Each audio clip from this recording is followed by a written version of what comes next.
Netflix has released an absolute banger of a trailer for their live-action adaptation of Avatar: The Last Airbender Season 2. Now, I'm not gonna sit here and pretend like everything in this trailer is perfect and that this is a sign that the series is going to be amazing going forward and everything's been fixed, but it is undeniable that there is a lot of great things happening in this trailer, so we're gonna be breaking down all of it, the good, the bad, and the confusing. So if you don't want to miss anything, you better stay until the end of the video. And don't worry, there's actually something at the end of the video. We're going to be going over more images that Netflix released, so stay tuned for that. The trailer starts off with a scene of Toph walking into the Earth Rumble arena, and we see the crowd cheering. But notice how this is a much smaller scale than in the cartoon, but this is actually a good thing. In the cartoon, the Earth Rumble arena was huge. It was this giant stadium with hundreds, if not thousands of different seats. If you were to do this in live action, you were either going to use a ton of CGI or modify an existing arena, which would be insanely expensive and add a ton of time to production, and pretty much add nothing to the story. In season 1, they did a lot of that, expensive things that looked amazing, but added nothing or very little to the story, and people still complained. So this is a great step forward. Although I do think it's a little weird for the Earth Kingdom to have wooden stairs, as that's never been shown once in the cartoon. I always had the impression that all of their infrastructure was made with bending, so seeing wooden stairs here is a little jarring. But again, that is just a silly nitpick. No one even cares about that. Here in the live action, they are clearly going for a different vibe. This isn't the WWE or even the early UFC days. This is an underground, low-key fighting league in a rundown city. Very different vibes from the cartoon, but I do think this suits live action extremely well. But then we move on to something a little bit troubling. Undeniably, this looks great. Visually speaking, it looks amazing. It's a great mix of CGI and on-location filming. But what's a little troubling is Appa. What is Appa doing here? This is the Serpent's Pass. Appa is supposed to be lost during this time. Aang is supposed to be helping these people cross the Serpent's Pass, and at the very end, he learns to never abandon hope, and it's a great life lesson for him. That cannot happen if Appa is still here and not lost. So either they aren't doing Appa's Lost Days, which would be a huge shame, or the season is happening out of order, which could be fine depending on how it's done. I guess we'll see soon enough. If you look on Appa's back, it kind of looks like the Mechanist is there, and I can't really see who else is there. Obviously, him and Teo aren't supposed to be here as well, but you know, they weren't at the Air Temple in season 1, they were actually in Omashu, so maybe they saved them from Omashu, or they escaped Omashu when it was taken over by the Fire Nation. In the next scene, we get Appa, Teo, Momo, and the Mechanist flying around Serpent's Pass. Again, no idea why they're here, but it looks good. We get this shot of Aang and Sokka in a forest, and they seem to be getting ready for a fight, or maybe they just finished up a previous fight and are getting ready for another one. As Aang looks pretty dirty here. His clothes have dirt on them, his hands have dirt on them.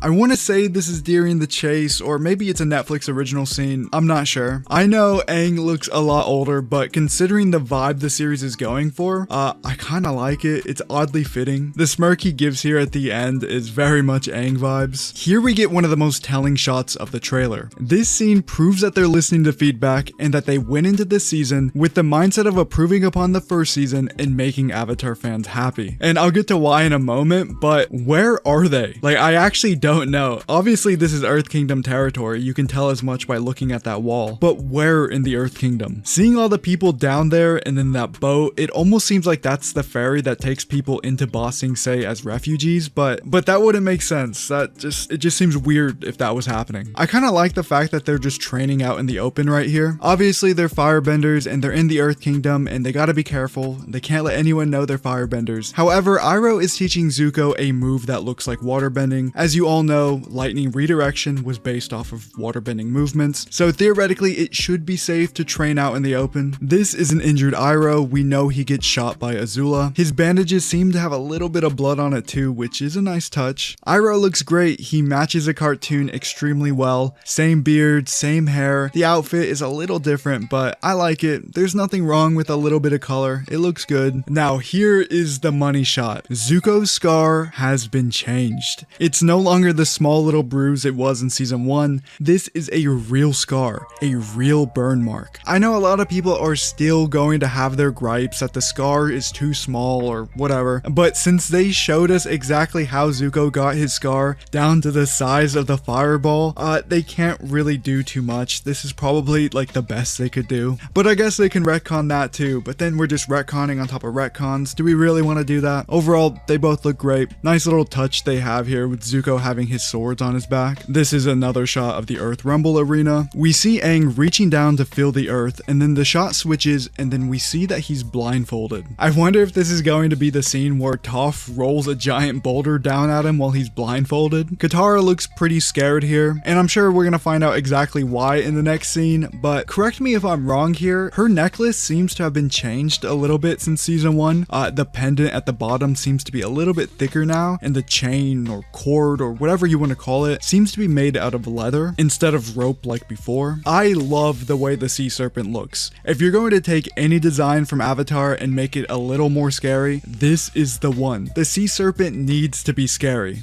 Sing Se also looks fantastic, at least this part of it. So this is the Earth Kingdom's palace, and I'm assuming this is the night where they crash the dinner party and they try to tell the Earth King about the war. The palace looks extremely accurate, although I don't remember what these things are right here. Surely that's not a train, right? I wouldn't think there'd be a train that takes you directly to the palace, but maybe I'm wrong. Here is Sokka, and I think he's talking to Aang. It almost looks like when they were in their guest house in the upper ring of Sing Se. Azula here is generating lightning, and it looks a lot better than season 1. You'll notice that this is right after she shoots Iroh with her fire blast, and you can see both Zuko and Iroh right there. Zuko's right above him, he's worried about him. The background seems to be pretty accurate to the cartoon. Now, obviously things are happening a lot differently here. We know after Azula shoots Iroh, she makes her grand escape, but here it looks like she's trying to finish the job. She's like, the Avatar's right here, let's finish this, which is kind of out of character for Azula. After the trailer dropped, Netflix released this image of Aang, and it almost looks like it could be connected to this scene of Azula. He does look pretty roughed up, and it does look like his clothing was on fire at some point. I just have no idea what's happening here. Like, if Azula's shooting lightning, then things must be pretty bad, or she's in a rush to finish the job, and they can't have Azula straight up lose a fight right here at this point of the season. We get this shot of Mei and Ty Lee fighting Suki and Sokka. This seems to be during the chase episode. I just have no idea why Suki is here instead of Katara. Could you imagine after Serpent's past, Suki just joins Team Avatar? Surely not, right? They're not gonna do that. Katara looks sick here. Katara surfing with her ice surfboard has always been kind of iconic to me, so it's cool they're doing it. I wonder if this is them doing that scene of her and Aang making that whirlpool to defeat the Serpent. It almost looks like that's what she's about to do. Here is Aang, Sokka, and Katara watching the Earth Rumble arena. I do wish Aang was still in his school uniform. If Toph and Aang are going to have that fight still, the entire arena is going to know he's an airbender, and it's not going to work nearly as well. But maybe they're not going to do the fight this time around, which would be a huge shame. I always loved how they go to Gao-Ling, and their mission is to find an earthbending instructor. So their first stop is to go to a school, and you know, that doesn't work. And then they go to a literal WWE event. If that doesn't perfectly show off the mind of a kid, I don't know what does. Here is Toph walking up to the stage, and I hope they do that iconic scene of her holding up her belt. She then breaks apart this giant boulder. Speaking of boulders, we do get a small glimpse at the boulder right here. Although this does look great, I don't necessarily love this part. Bumi tells Aang that he needs to find an earthbending instructor who listens and waits for the perfect moment to strike. The thing I love so much about Toph's introduction in the original series is that it wasn't some grand display of power. She didn't go rip apart giant boulders or lift up giant boulders or throw giant rocks or anything like that. She showed her mastery of earthbending through her fighting techniques. She waited for the perfect moment to strike, and Aang's eyes lit up. I think in her entire fight with the boulder, she only threw one strike. 2 if you count this. Obviously, we don't know the context of why this boulder is here. Maybe she gets it thrown at her and she's forced to defend herself. Who knows? But man, is that Toph. That looks just like Toph. Visually, I think she looks perfect here. Seismic Sense looks pretty epic here. I do like it, not gonna lie. Again, not the biggest fan of the way they're displaying Toph's earthbending in her introduction. Visually, it looks great, and considering her outfit, this is her first match with the boulder. It just seems like she's doing too much for the boulder. Again, her first fight should be showing her mastery through the basics, listening and striking when the moment's right. Alright, that's the trailer coming out in 2026. I'm hearing April. I don't know the exact date, but we'll see soon enough. Netflix also released these images today, and I wanted to go over a couple of things in them. Take a look at Aang's clothing here. I said in my video yesterday that Aang's clothes were likely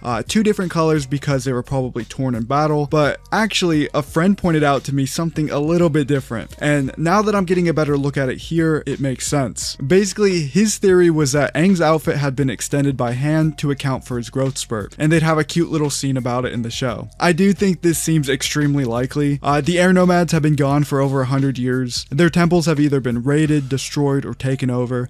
There's no one left to make Aang a bigger set of clothes, so it makes sense for him to have to just adjust his clothing. Also, what are the secret tunnel guys doing here at Serpent's Pass? Here is another image of Toph. Man, I keep thinking every image is from the chase, and to be fair, there's literally a scene in the cartoon of Toph just like this, where she feels the ground to warn everyone that something's coming. This right here is either Team Avatar on a train in Sing Se, or their guest house in the upper ring. It's a bit small, so I'm thinking it's a train. They all looked spooked at whatever Toph is saying. The very last image is the one I mentioned earlier, where I thought it was Aang reacting to Azula's lightning bending, but what do you guys think? Alright, that's the video. Please leave a like, subscribe, leave a comment, let me know what you thought of all of this. Am I wrong? Am I right? What do you think? I really want to read your comments, and I will be reading every single one of them, so comment down below. Alright, bye guys.